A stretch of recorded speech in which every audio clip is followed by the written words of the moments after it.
Hey, what is up guys? Today I'll be showcasing my favorite Solar Hunter build this season. It deals ridiculously high damage. For example, I was able to pull a whopping 1.2 million damage in a matter of 10 seconds, resulting in almost 120,000 DPS, which is an insane number, especially when you take into account that this damage phase lasts 30 seconds, meaning I still had 20 seconds to pull out whatever weapon I wanted and continue DPSing. Also, keep in mind this was without solo operative or weekend clear, meaning that this season you can easily add a 30% on top of that. Lament is just one of the many weapons which you can pair up with this build. Cataclysmic also deals outstanding damage that rivals with the strongest builds out there like Starfire Warlock with a Demolitionist Rocket. In this example, I was able to pull almost 2.1 million damage in a single damage phase, even though I missed a couple of headshots. However, damage is not the only aspect in which this build stands out. We also have healing all over the place thanks to restoration and well of life, basically making you unkillable, which is excellent for solo flawless content. And the best part about this build is that it will work just as fine in Lightfall, if not better, since everyone is going to be producing orbs of power everywhere with the new upcoming changes. The Star Eater Scales is such a simple yet powerful exotic that has allowed hunters to top DPS numbers for many seasons. You've probably heard about it or used it yourself. It is usually paired up with Blade Barrage or Gathering Storm. The exotic itself is brilliant, but when we pair it up with the build I'm going to show you today, it becomes so much stronger. What we are mainly going to be focusing on is extending the duration of multiple buffs like Restoration, Radiant, Wall of Life and Font of Might by getting solar weapon or ability kills, which is extremely easy with this build, and trust me, once you get used to it, it will become second nature. This exotic makes orbs of power grant you additional super energy. Once your super is full, you instead will get a buff called Feast of Light every time you pick up an orb of power. The buff increases your super damage with each stack, going all the way up to 4 stacks for a total 70% damage increase on your super. You also get a heal or overshield if you cast your super while having Feast of Light stacks, which can save you in some occasions. So basically, Star Eater Scales will allow you to get your super much faster, as well as it making it deal substantially more damage. We are going to be pairing this up with Blade Barrage, and let me tell you that even after the nerfs, this is still the hardest hitting super in the game. However, Blade Barrage can be a little bit inconsistent from time to time. So in order to bust any myths, I have tested out different ranges as well as movements and the Fragment Ember of Beams to try to make Blade Barrage as consistent as possible. And in conclusion, Ember of Beams did not provide any major benefit like better target acquisition. In extreme long ranges, it did seem to help out a little, but in general, you should be throwing your Blade Barrage at mid to close range anyways. And yes, I did also test this out on slimmer bosses like Kali. So in my opinion, that fragment is simply not worth using with Blade Barrage. Now, when it comes to the direction in which you move, the difference also wasn't game breaking, but walking back while throwing your Blade Barrage did provide a higher and more accurate result. However, this didn't have as much impact as standing at the right distance. The closer you get to your target, the more negligible moving backwards becomes. So to summarize, you want to stay close to mid-range and preferably move back as you're about to throw the Blade Barrage in order to achieve the highest damage possible.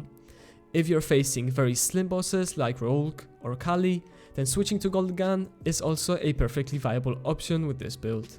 Now that we know how to properly use Blade Barrage, we can move on to the actual build and how everything combines into a perfect harmony. A key fragment that makes this build insanely good, especially for flawless runs, is Ember of Empyrean. With this, you will be able to constantly extend the duration of Restoration and Radiant, meaning that as long as you're getting kills with solar weapons or abilities, while Restoration is applied to you, you will be unkillable. But even if your healing grenade is on cooldown and you have run out of Restoration, you still have Well of Life, which will stay active on you 90% of the time, as all we have to do to activate it is pick up a solar elemental well, which we are going to be creating thanks to Mellow Well Maker. Well of Life has saved me countless of times, and I think this mod is easily an S tier mod, especially for solar builds. The solar elemental well that we create with Melee Well Maker is also going to be activating Font of Might, allowing our solar weapons to hit 25% harder.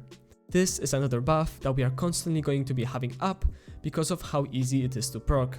Another damage buff that we are also using is Radiant, which we proc whenever we hit a target with our throwing knives again, thanks to the Fragment Ember of Torches. Keep in mind that you can spam the knives infinitely as long as you get a kill with them, thanks to the aspect Knock 'em Down. What this means is that you will be using your knives all the time since they extend restoration, proc Well of Life, Font of Might and Radiant all at the same time. If you happen to miss your knives, or if you don't kill an enemy with them, all you have to do is dodge next to an enemy and you will have them back. Now, before we get any deeper, I want to give a quick shout out to Apex Gaming PCs, which I have worked with to make my own personal PC line, which is now available for you guys to check out. You can customize the PCs as you please, and remember, you can also use my discount code TREY for up to $250 discount. Alright, now we will get into the aspects, fragments and mods that we will be using for this build. Stat wise, we want to prioritize resilience. It is still very strong, so make sure you get this to at least tier 9 or 10. Next up, you can choose between recovery and discipline. Now I mainly go for recovery because with Melee Well Maker you can get your grenade back very fast, so discipline is not as needed. Ability wise, we are using Blade Barrage as well as Gambler's Dodge to recharge our melee ability, and healing grenades because these are going to apply restoration to us. Next season we are getting a new fragment that allows you to get restoration through a different way, which means we'll be able to get rid of healing grenade. Aspect wise, we are using Knock 'em Down, which is going to improve our super, our Blade Barrage, and it also fully refunds our throwing knives if we kill an enemy while being radiant with them.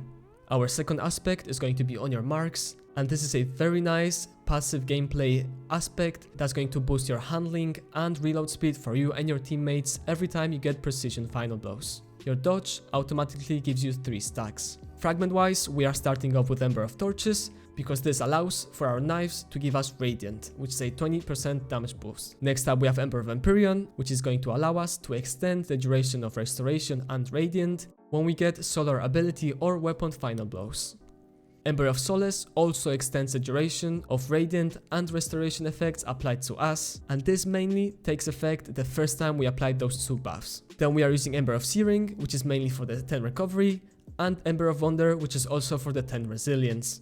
Now, if you don't need the stats, then feel free to swap either one of these 2 for Ember of Singeing, which is going to allow for your dodge to come back much quicker when you scorch your enemies.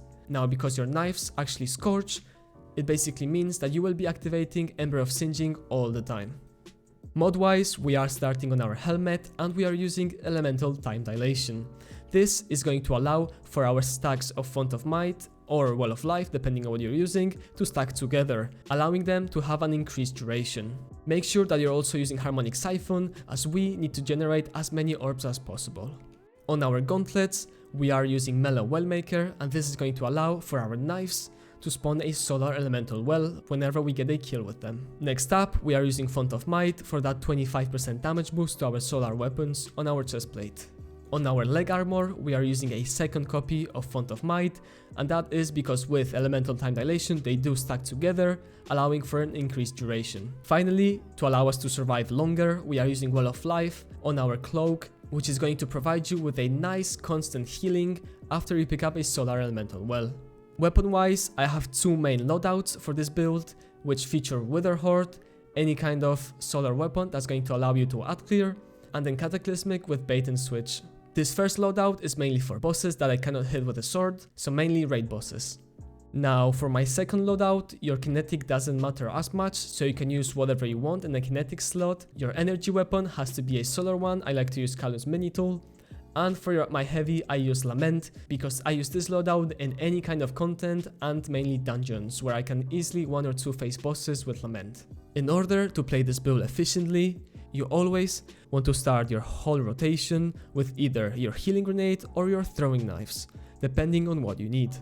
For example, if I see a lot of enemies and I know I'm going to be taking damage, then I will throw my healing grenade first to start restoration on me, and then proceed to kill an enemy with my knives in order to proc Wall of Life, Font of Might and Radiant. After that, I usually simply start killing enemies with my weapons, because with all these buffs, most solar weapons like Kalu's mini tool become extremely deadly. Remember that kills with solar weapons also extend restoration and radiant, so you don't have to worry about getting kills with your melee all the time. You usually want to get another kill with your melee when your well mods are about to expire. Also, remember to pick up the Orbs of Power that we create using Harmonic Siphon, as those will charge up your super extremely fast as well as increase its damage. It doesn't get any more complicated than this, just keep an eye on your buffs and spam your knives once in a while to renew them. That's about it guys, thank you so much for watching and have a great rest of your day.